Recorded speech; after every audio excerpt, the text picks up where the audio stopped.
ईमानदारी का इनाम। किसी गांव में श्यामू नाम का किसान रहता था। स्वभाव में वह बहुत ही अच्छा था। उसका एक खेत था जो बहुत छोटा था, जिस कारण उसके बड़े परिवार की गुजर बसर बहुत मुश्किल से हो पाती थी। श्यामू अपने खेत में बहुत मन लगाकर काम करता, लेकिन खेत छोटा होने के कारण काम कुछ ही घंटों में खत्म हो जाता था। उसके बाद वह खाली रहता था। काम के बाद का खाली समय श्यामू को बिताना भारी पड़ता था। इसलिए उसने एक दिन सोचा कि क्यों न इस खाली समय में गांव के ही सेठ जी के खेत पर मजदूरी कर लिया जाए। इससे खाली समय भी कट जाएगा और घर में पैसे की कमी भी दूर हो जाएगी। गांव के सेठ जी बड़े भले इंसान थे। श्यामू जब उनसे काम मांगने गया तो सेठ जी ने कहा, तुम्हें मेरे खेत पर मजदूरी करने की जरूरत नहीं है। आज से मैं पूरे खेत की जिम्मेदारी तुमको देता हूँ। जो भी फसल होगी आधा मुझे दे देना और आधा तुम ले जाना। सेठ जी के इस भले व्यवहार से श्यामू बहुत खुश हुआ और अगले ही दिन उनके खेत पर काम शुरू कर दिया।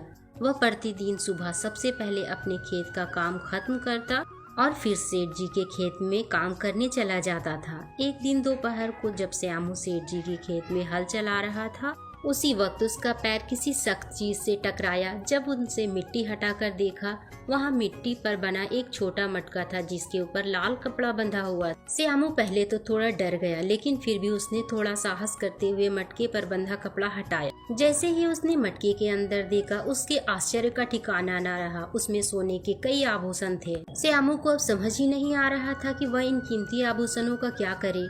एक ओर वह सोचता, इसे किसी सुनार के पास बेचकर अपने घर की पैसे की कमी हमेशा के लिए खत्म कर देता हूँ। वहीं दूसरे ही पल सोचता कि यह जमीन सेठ जी की है, ये उन्हें ही सौंपना उचित होगा। काफी देर तक उलझन में पड़े रहने के बाद वह अंत में सेठ जी के घर ही गया। उसने सेठ जी को सारी कहानी बताकर मटका उन्हीं के सामने रख दिया। मिट्टी का वह मटका देखकर सेठ जी उसे पहचान गए और बोले, ये मेरी दादी के आभूषण हैं। मैं कई वर्षों से इसे खोजने की कोशिश कर रहा था। मुझे पता नहीं था कि ये कहाँ गड़े हुए हैं। इन्हें अचानक खोजकर तुमने बहुत बड़ा उपकार किया है। तुम्हें इस काम के लिए कोई बड़ा इनाम तो मिलना ही चाहिए। सेठ जी, मुझे आपने अपने खेत पर काम दिया, यही बहुत है। अब मुझे कोई इनाम नहीं चाहिए। श्यामू ने सेठ जी से हाथ जोड़कर आग्रह किया। फिर सेठ जी ने कहा, श्यामू, मैं जानता हूँ तुम बहुत मेहनती और ईमानदार हो, लेकिन इनाम तो तुम्हें स्वीकार करना ही होगा। सेठ जी थोड़ी देर रुके और फिर कहा, मेरे जिस खेत पर तुम काम कर रहे हो, आज से वह तुम्हारा है। तुम उसके मालिक हो। सेठ जी के मुंह से यह बात सुनकर श्यामू खुशी से झूम उठा। उसकी आंखों में खुशी के आंसू थे।